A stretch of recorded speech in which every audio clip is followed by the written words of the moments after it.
बिस्मिल्लाहिर्रहमानिर्रहीम। आज जो हम डिस्कस करने वाले हैं वो चैप्टर नंबर हमारा 12 है, सेकेंड ईयर फिजिक्स से इलेक्ट्रोस्टैटिक्स। और जो टॉपिक है हमारा वो है कोलम्स लॉ। कोलम्स लॉ के बारे में हम सबसे पहले जो है चार्जेस को डिस्कस कर लेते हैं। चार्ज जो है एक फंडामेंटल प्रॉपर्टी है इंट्रिंसिक, जिसमें ये सलाहियत होती है वो किसी भी पार्टिकल को अट्रैक्ट भी कर सकता है और रिपेल भी कर सकता है। हम मोस्टली जो है ज़्यादातर जो हम डिस्कस करते हैं चार्जेस अगर रेस्ट में हो तो हम इलेक्ट्रोस्टैटिक्स में डिस्कस करते हैं। तो चार्जेस हमारे पास दो टाइप्स के होते हैं, पॉजिटिव और नेगेटिव। और इनकी नेचर ये होती है कि जब अनलाइक चार्जेस होते हैं तो वो एक दूसरे को अट्रैक्ट करते हैं, और जब लाइक चार्जेस होते हैं तो वो एक दूसरे को रिपेल करते हैं। जैसे कि हम इलेक्ट्रिसिटी मैग्नेटिज्म में डिस्कस करते हैं, पोल्स नॉर्थ और साउथ पोल होते हैं, वो भी ऑपोजिट साइन होते हैं और वो अट्रैक्ट करते हैं, और एक जैसे साइन होते हैं तो रिपेल करते हैं। तो सबसे पहले हम देखते हैं, इंट्रोडक्शन देखते हैं कोलम्स लॉ के बारे में। टू काइंड्स ऑफ चार्जेस होते हैं, पॉजिटिव नेगेटिव। नेचर मैंने बता दी है। पूरा नाम जो है कोलम का वो चार्ल्स अगस्टाइन डी कोलम है। कब की बात है? इन 1784 में इसने अपना जो है लॉ प्रपोज किया था।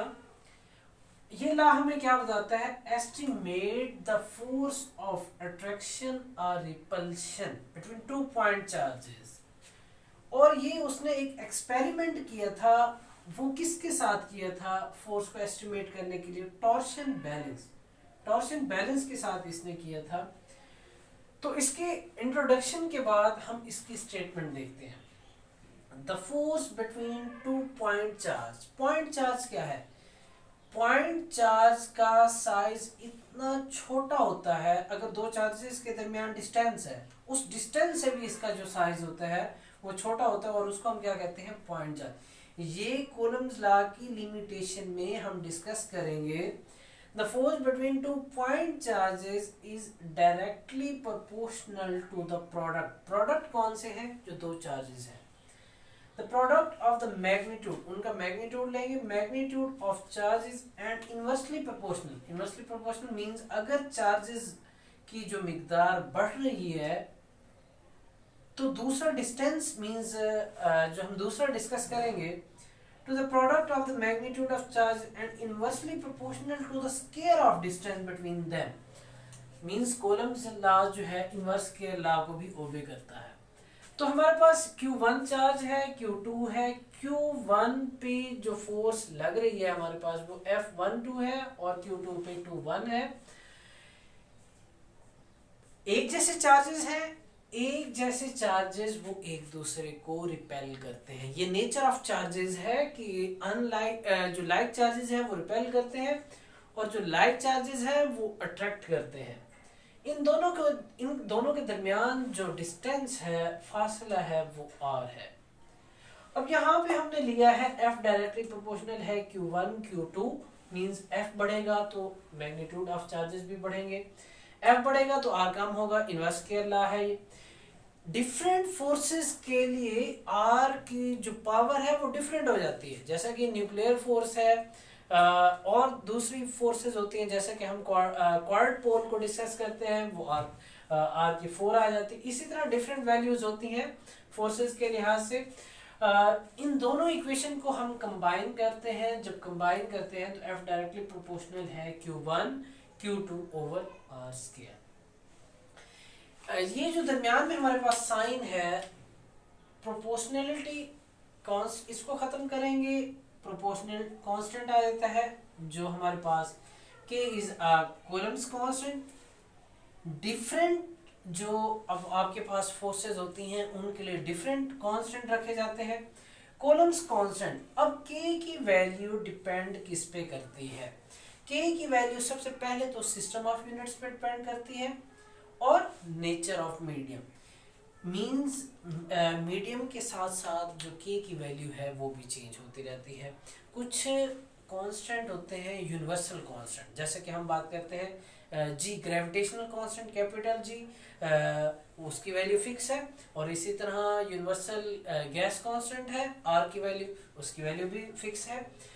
तो फॉर फ्री स्पेस के लिए के की जो वैल्यू आ जाती है 9 इंटू 10⁻⁹ न्यूटन मीटर स्क्वायर पर कूलम स्क्वायर। इसको हम क्या कहते हैं, परमिटिविटी।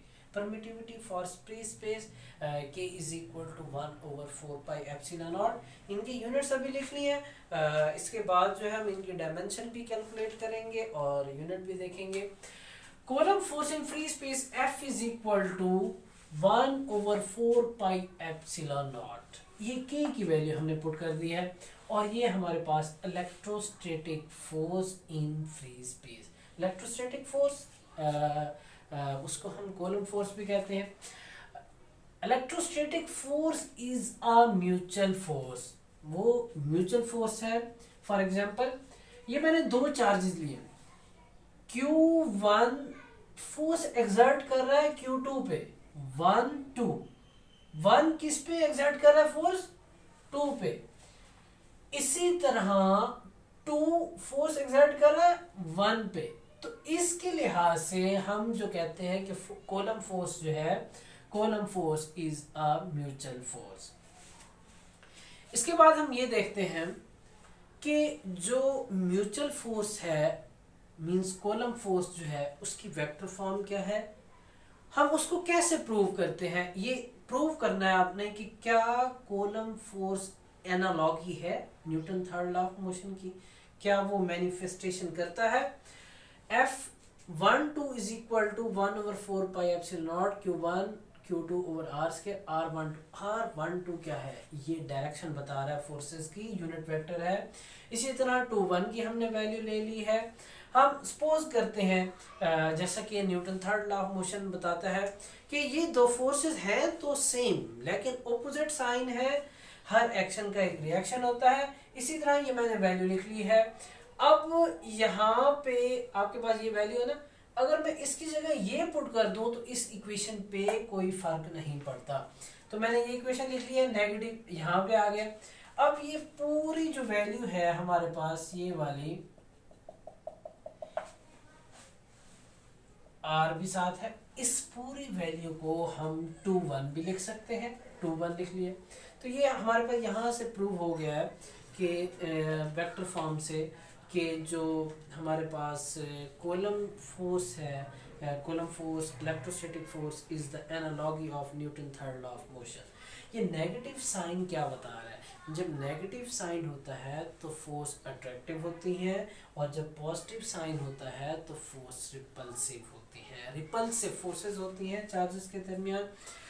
तो ये अब इसकी प्रेजेंटेशन जो है, आप जब पेपर अटेम्प्ट करते हैं तो कैसे लिखेंगे। सबसे पहले आपने इंट्रोडक्शन लिखना है, इंट्रोडक्शन के बाद स्टेटमेंट देखेंगे, स्टेटमेंट के बाद मैथमेटिकल फॉर्म आ जाती है, डिपेंडेंस ऑफ के क्या है, के की वैल्यू क्या है, परमिटिविटी फॉर फ्री स्पेस के लिए ε0 की वैल्यू क्या है, फिर आपने coulomb force in free space लिखना है, म्यूचुअल फोर्स है, वेक्टर फॉर्म है, और उसके बाद मैनिफेस्टेशन आ जाती है।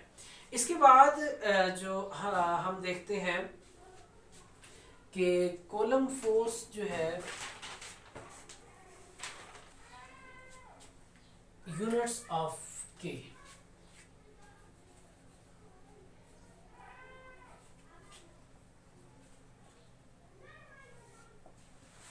यूनिट ऑफ के जी, हमारे पास इक्वेशन है k is equal to 1/4πε0। k की वैल्यू ये है।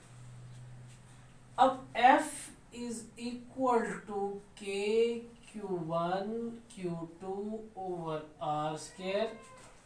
k की आपने यूनिट फाइंड करना है k का, f multiply R square divided by Q1 Q2।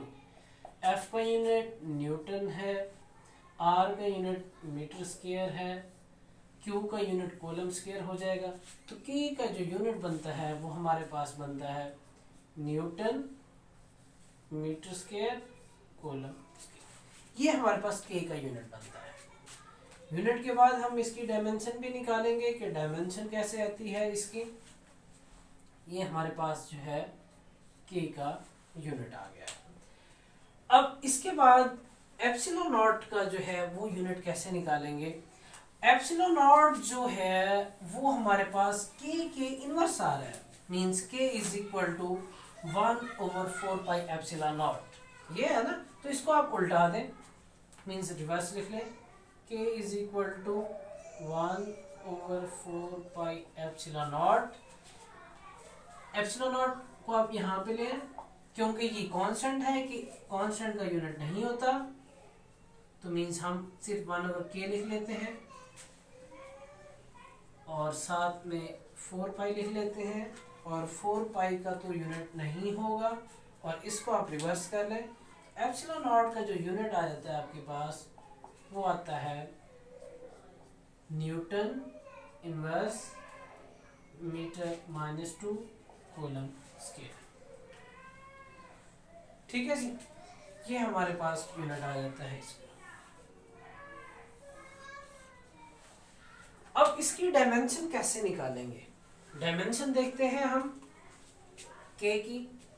तो डायमेंशन के लिए हम ज़्यादातर जो पीछे बेसिक पढ़ते रह गए, मैथ्स के लिए एम, लेंथ के लिए एल, और जो है टाइम के लिए कैपिटल टी लेते हैं, तो वो हम थोड़ा सा देख लेते हैं।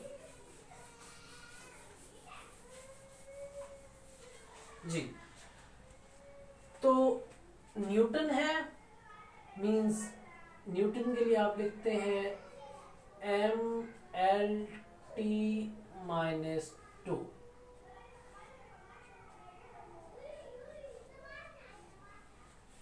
कैसे? F is equal to ma, यहां से आप लिखते हैं डायमेंशन जो है न्यूटन की, वो आप यहां से लिखते हैं। अच्छा जी, इसके बाद है मीटर स्क्वायर, L स्क्वायर जी। इसके बाद है कॉलम स्क्वायर। कॉलम को कैसे कॉलम की आप डायमेंशन कैसे निकालते हैं? I is equal to Q/T, where Q is equal to I multiply T, A into capital T। तो इसका स्क्वायर है A स्क्वायर T-2। होल का स्क्वायर है तो दोनों का ही माइनस आएगा जी। अब इसको सिंप्लीफाई करें, K is equal to mL³ A-2,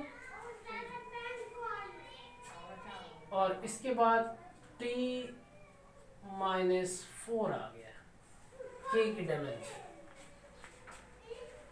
फिर देख लेते हैं इसको जरा।